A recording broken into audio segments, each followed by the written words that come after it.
Yes, so Eva, if you could briefly introduce yourself, where you're from, what you do, and yep, that's it. Hello, I'm Eva Vermendel.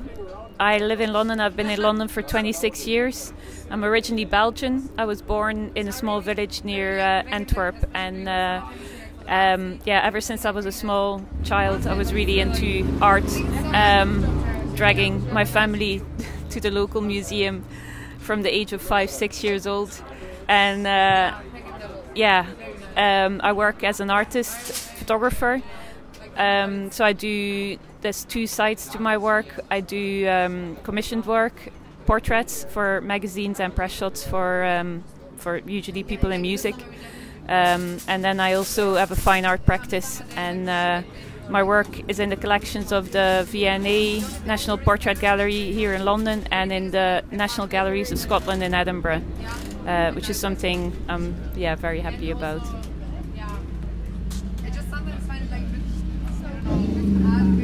If you could talk us through briefly about your collaboration with the National Portrait Gallery. Sorry, what was it? If you could talk briefly about the National Portrait Gallery, how you got your work submitted there. The National Portrait Gallery was the first gallery that started collecting my work. And that happened, I think it was in 2007. I went through a photographer friend, someone I knew from using the color darkroom at Photo Fusion, Eddie.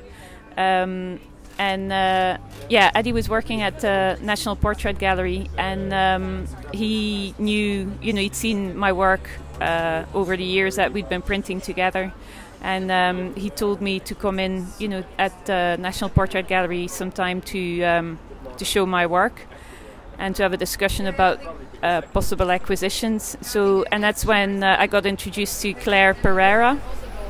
And she's a curator at the National Portrait Gallery and is now also a really good friend. And that's when they started collecting my work. I think with that first acquisition they got Alexander McCall Smith, which I'd originally shot for W Magazine. And then some other, I think it was Evan Davis and Michael Winterbottom. Anyway, since then, they've regularly been making acquisitions of my work. The most recent one was Jessie Buckley. That was from a shoot I did with her and Bernard Butler in February. They've released an album together, which is really absolutely amazing, very, very strong. This is not the kind of album that's like a hobby project of an actor. She can really sing, and it's a really good album. Anyway, I was really, really pleased to be doing some of the press shots and some of the artwork for it. And so that was in February, and because she's just everywhere at the moment, I thought National Portrait Gallery would probably be interested in some shots of her, which they were, So as soon as I proposed these portraits to them, they went, yes, we'll get them. It's nice to have this kind of relationship with an institution like the National Portrait Gallery. And another thing I really like about it as well is that they've remarked on how they like the quality of my prints, which is really important to me. So I spend a lot of time finalizing scans before I print them. So I shoot analog and then I scan the negative, preferably on Nimicon scanner. And for all my art stuff and art prints, I always use an Nimicon scanner. For my editorial work, I often use an Epson V800, which is also a really good scanner. Anyway, so I do spend a hell of a lot of time working on my scans before they're ready to print.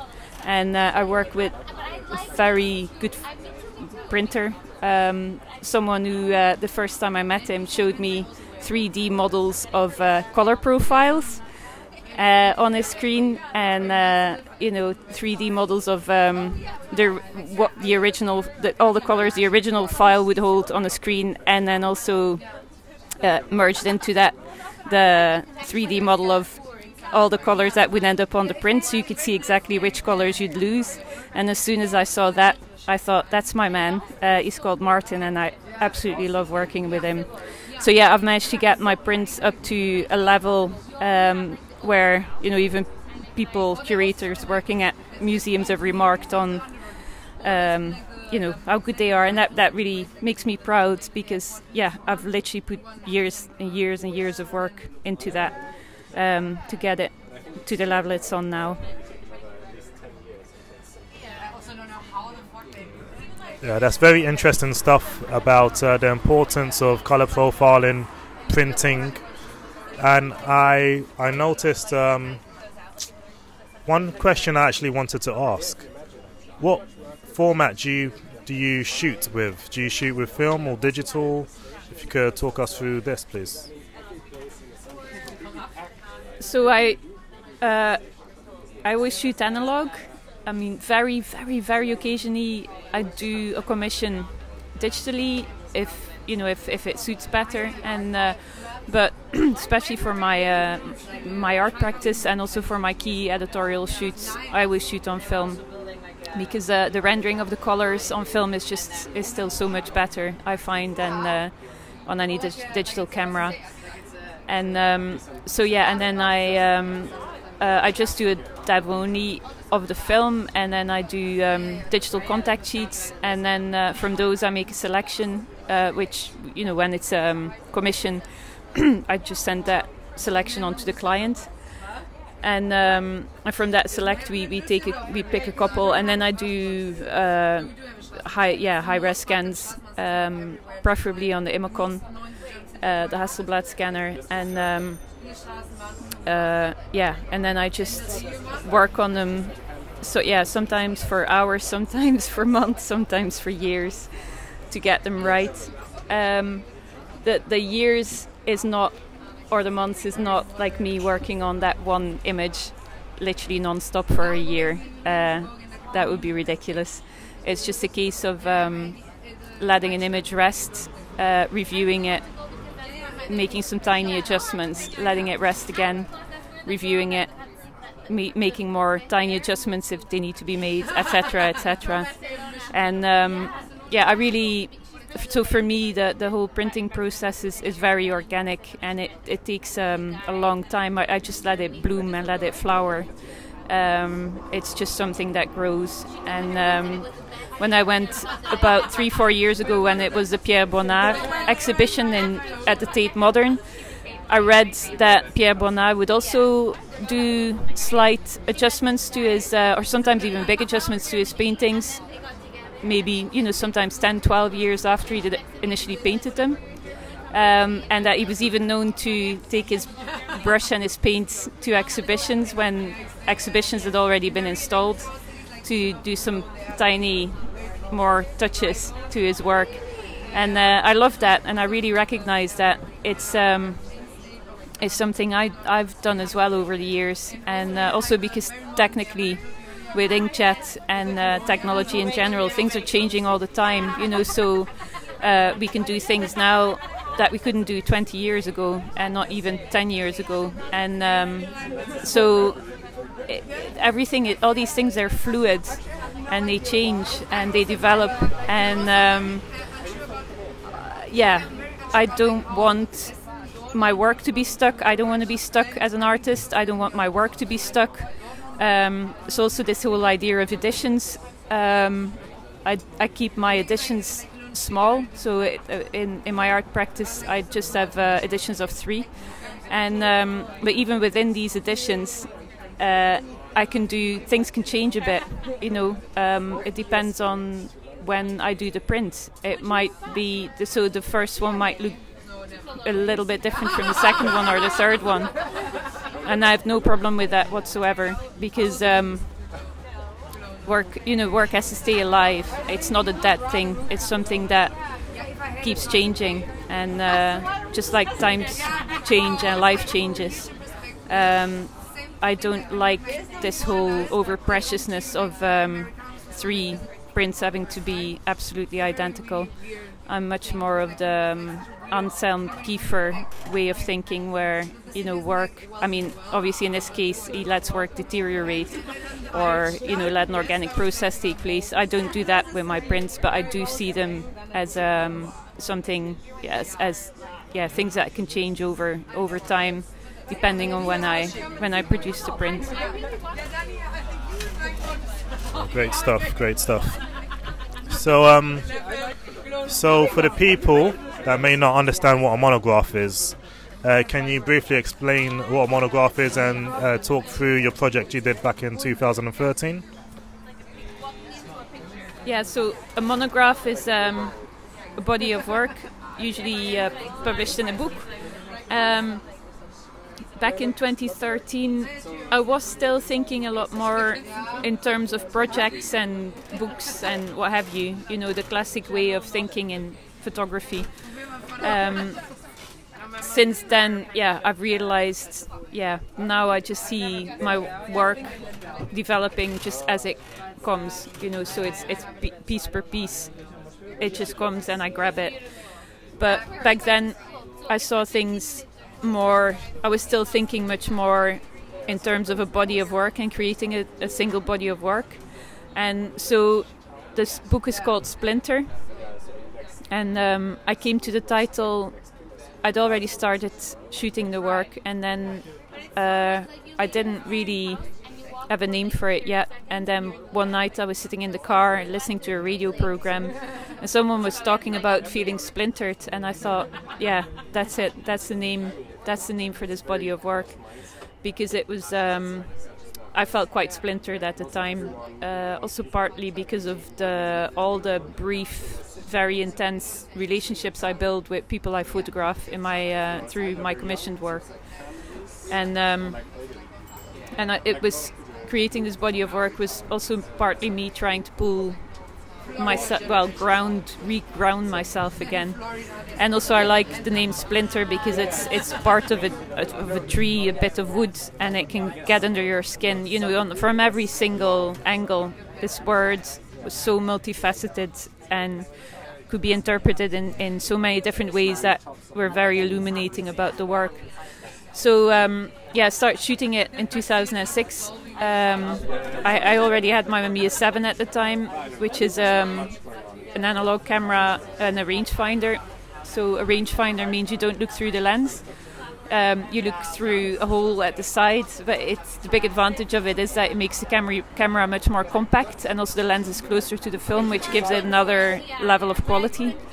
And so I got that camera in the early 2000s, and then in 2006 I got the 150mm lens for it, and I'd always been very much into the work of the Flemish primitives, who flatten everything, so you get these beautifully done portraits of head and shoulders stuck in front of a landscape, and everything feels really flat, flat as in, as if they've been bulldozed over and flattened, and I really like that.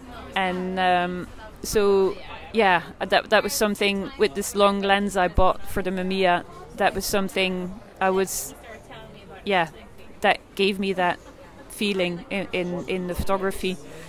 And I just started shooting with it. And one of the first key shots, Brothers Hampstead Heath, was shot on Hampstead Heath. I'd gone swimming with a friend in the mixed pond, and very glad I took my camera then, even though it's always a risk, because you have to leave it by the side. Anyway, after the swimming, we just lay on the field nearby, and then I saw these boys lying there just a bit further away from my friend and me, and just as I was walking up to them to photograph them, the one boy stretched out his arm and touched the other boy, and that's when I shot, and it was it was a key image, key turning point in my practice. It also ended up in the collection of the V&A, and where it was up on display for a year alongside some of my heroes, William Eggleston, John Baldessari, Thomas Joshua Cooper. So it was wonderful to have that up there. So yeah, that's how it started, and it just built from there. And then by 2012, I knew I'd had a good body of work to produce a book. And then I'd approached Markus Hartmann at Hatchikans, the German book publisher, and and he liked the work, and he said he'd get it done. So it was amazing to be working with such a well-respected art book publisher, and I was very happy about that. And also, this was the last run of books that were published under Markus Hartmann's directorship, because he after that he left to set up his own publishing company, and I loved working with him.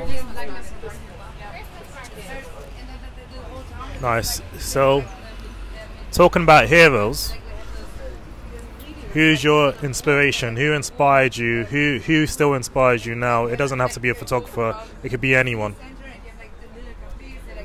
Yeah, when I think about who the people are in art that really inspire me, or in general, not just in art, there's not that many in photography. I'm much more into painting, which isn't surprising if you look at my work, because you can see the strong influence of painting in it. But yeah, key artist I look at is Edvard Munch, the Norwegian painter from around the turn of the century. And I'm not talking about the Scream here, which has been, is so famous that it's almost been killed. His other work is just, and especially his woodcuts, they're just, I love them so much, and they're such a big source of inspiration. And one thing I actually want to say about him, I read a biography on him a couple of years back, and what he did was that he always said he doesn't paint what he sees, he paints what he saw. And basically what he meant with that was that he would just sit and look at things, and then he would leave the place, and then he would paint it. So if he did a portrait of someone, he would just be sitting there looking at these people, staring at them, and then when the person had left, that's when he would start painting them. And I like that.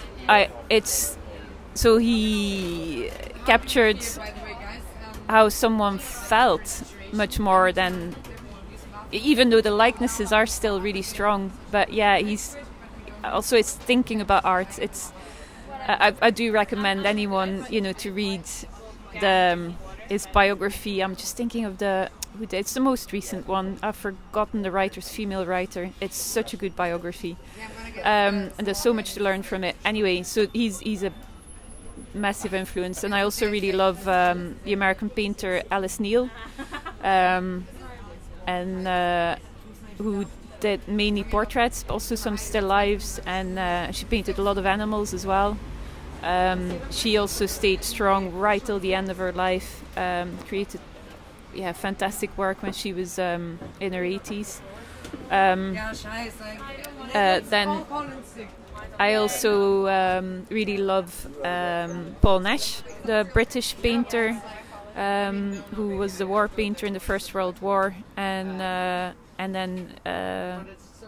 went through lots of different phases in his work, and that is also something I really like. That people evolve and that they change over time. You can still see it's that artist's work, but that they're trying to find different ways of seeing.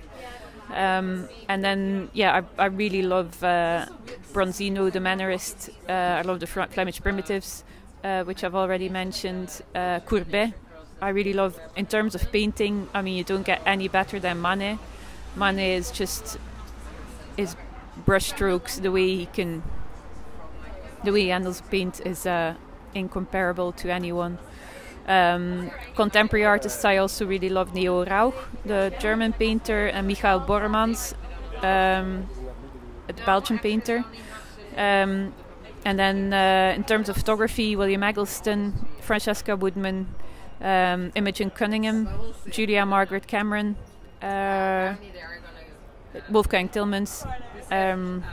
yeah.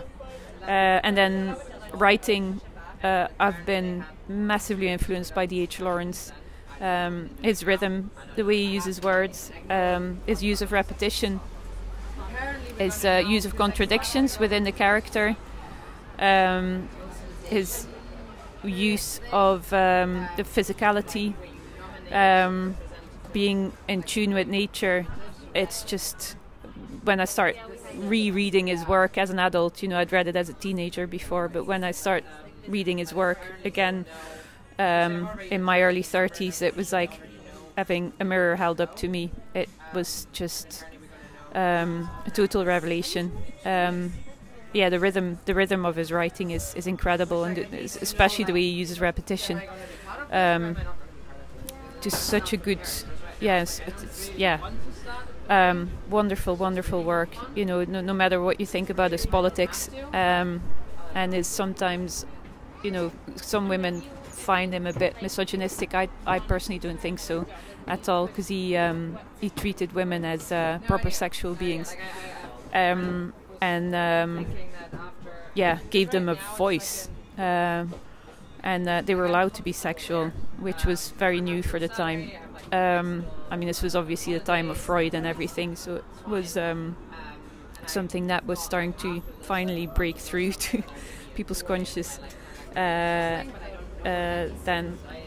So that's, I think those are, I'm sure I've forgotten people, but music-wise, Joanna Newsom, The Smiths,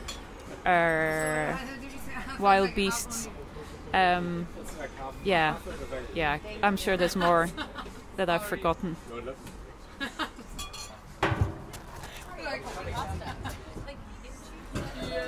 So how was it like working with William Dafoe?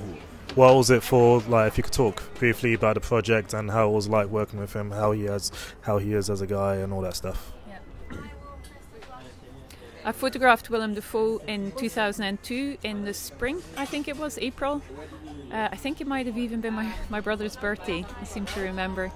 And I was walking, my boyfriend at the time was living not that far from Hyde Park, and I'd stayed over with him and I'd cut his hair, and he felt really embarrassed about it because I turned him into a bit of a page boy. And he was so nervous about it that he had to do something. So he ended up walking me to the hotel where I was shooting Willem Dafoe, and the hotel was the Dorchester Hotel, which was on near Hyde Park Corner. And so when I got to the hotel, I was just looking around for locations. I saw there was really beautiful light coming into the hallway, so I checked with the PR if it was okay to ask him to come to the hallway. They were totally fine with it. So and as I started shooting him, I was telling him the story about my boyfriend and his page boy stroke mullet haircut, and then and he started laughing and he said, "Oh God, yeah, I had a recent experience with mullets as well." So, and then he started telling me the story about how he'd been in a film where they'd given him a wig and it was a mullet, and how he felt quite awkward in it, if I remember well. Anyway, so the whole of our 15-minute shoot, our whole conversation was about odd hairdos and mullets, and that's what I like to do mostly. So even if I just have 15 minutes with someone, I tend to talk more than that I shoot. So I think I only shot 2 rolls of film, and there's 10 frames on each film when you shoot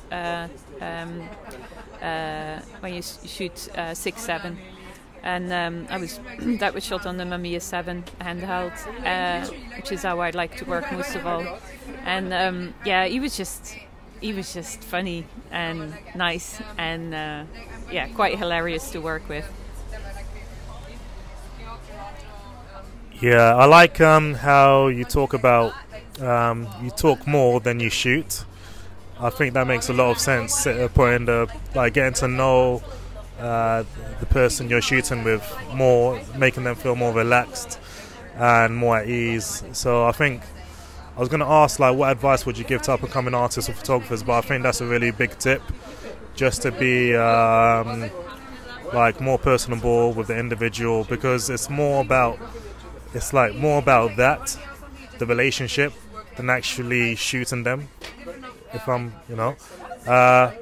So that'll go to my next question. I'll use this next question. What advice would you give to any up-and-coming photographer or creative in general, if you've got any advice to give to them? In terms of advice that I can give to an up-and-coming photographer or artist or creative, I really don't know, because everyone has to find their own way, and I don't think there is any golden rule. So I think the key thing is that you have to do it. You have to do it. So it's not a choice. If it is a choice, then just do it as a hobby. That's the only thing I can say. If you don't feel like you die unless you create what you want to create and what you feel like you have to create, and if you don't have moments where you even hate what you do and you battle with it and you fight with it and other moments of extreme happiness, but you have to do it. You haven't got a choice about it. It's like eating and breathing and sleeping and or throwing up when you need to throw up and you can't hold it up. That's how art has to come out. It shouldn't be a choice. And how you do it, well, it's totally up to you. One thing works for me, it wouldn't work for someone else. I teach photography as well, and I've been lecturing for years. And whenever I'm dealing with students, the last thing I want to do is tell them how to do things, which sounds like it defies the object of teaching, but it doesn't.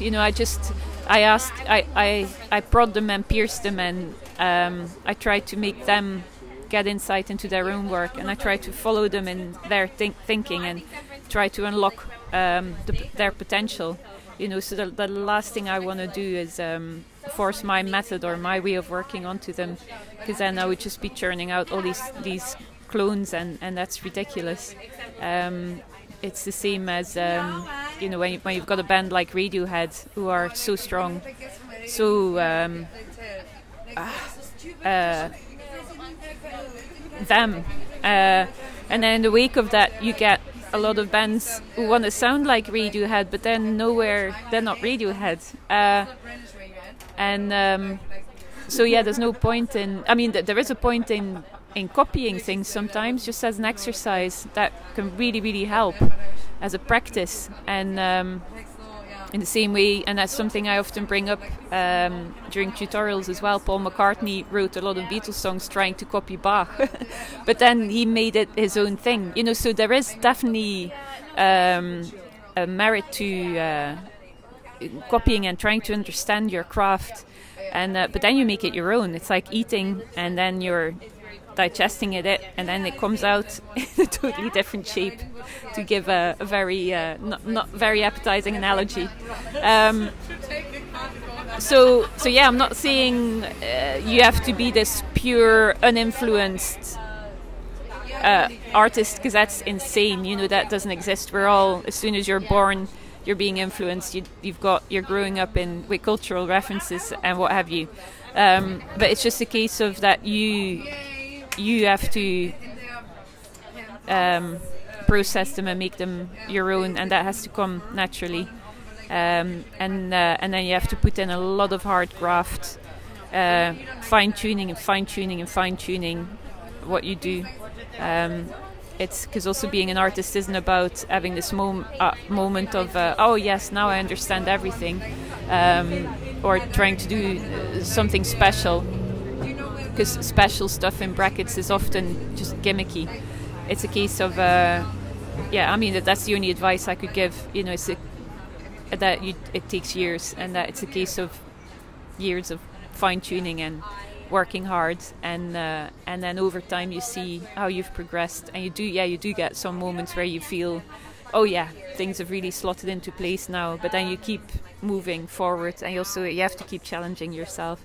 Even when you're 80, you still have to challenge yourself, because if you sit on your laurels and you start creating caricature work of your own stuff, that's when you have to give up.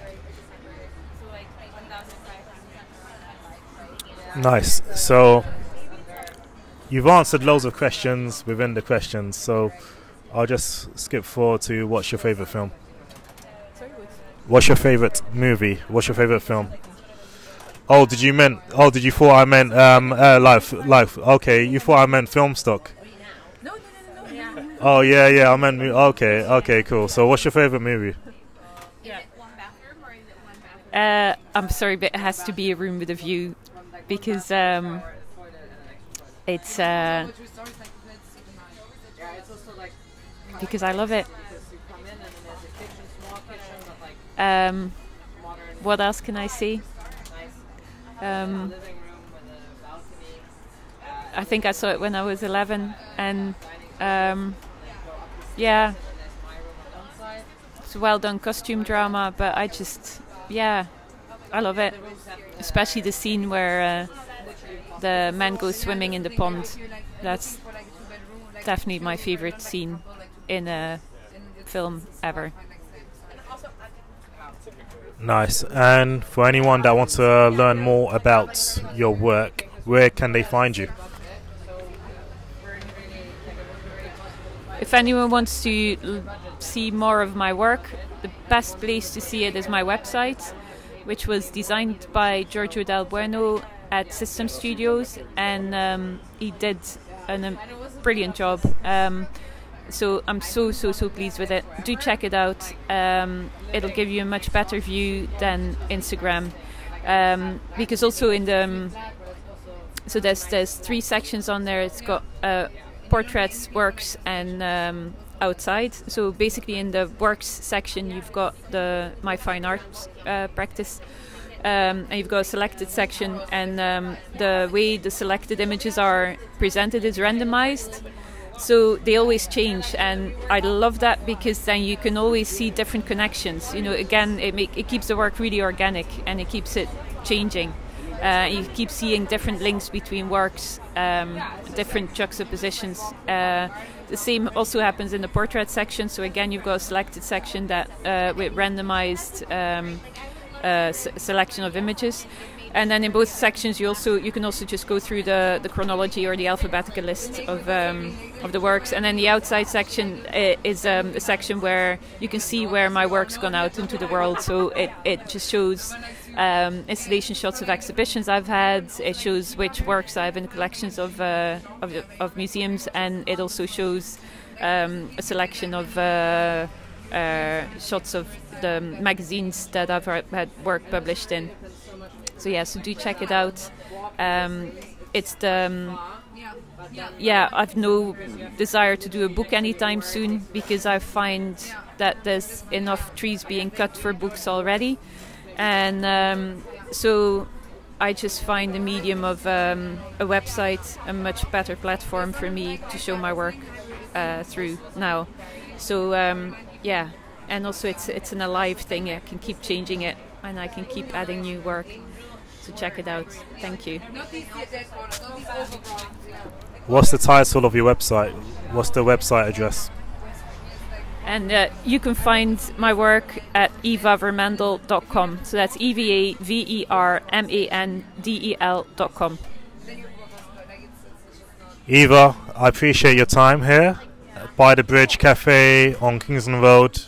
Thanks for hosting us. I appreciate your time. Thank you very much for sharing your thoughts and perspective and your experience about your work. Much appreciated, and we've learned a lot. So for anyone that's listening, check out theartfreak.com, and there'll be links to my Spotify account with many interviews with highly exceptional creatives from around the world. So thanks again, Eva. Thank you very much for your time. That was a real pleasure, David. Thank you. Cheers. Thank you very much. Bye, guys. Bye.